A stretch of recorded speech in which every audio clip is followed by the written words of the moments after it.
When you're taken to the hospital aboard an ambulance, you expect to leave danger behind. But that's not always the case. Example, May 26th of this year, Richmond, Virginia. Gasoline leaking from an ambulance bursts into flames. A week later, the same thing happens in a town some 30 miles east of Richmond. Again, a gas leak leads to fire.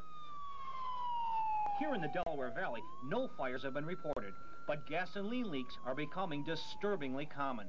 We've had two incidences with gasoline overflowing out of the filler caps. One was at a rescue scene. We were there for 30 minutes, and before we could leave with the patient, we had to have the fire trucks at the scene hose us down because we had large amounts of gasoline flowing out from the filler tanks with the caps on.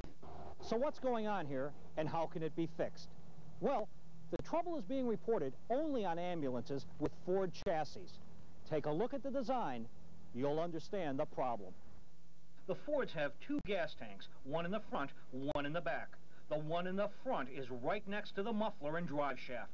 They get very hot, especially when an ambulance is idling at the scene.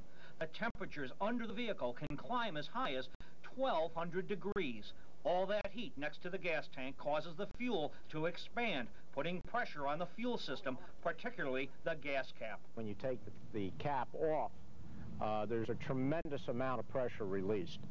It was so extreme when I initially had the problem that it just pulled my hand back. Do you consider this dangerous? Yes, very dangerous. All the gasoline on the ground with just a slight fumes and sparks could go right up. Ford says the problem is not their fault. They claim that having the front gas tank so close to the hot muffler wouldn't be a problem if ambulance manufacturers did a better job of circulating cool air under the chassis. Nevertheless, Ford is planning to change their design of the fuel system to include a new kind of gas cap and gas tank on future models. John Hawley, Channel 10 News, Update.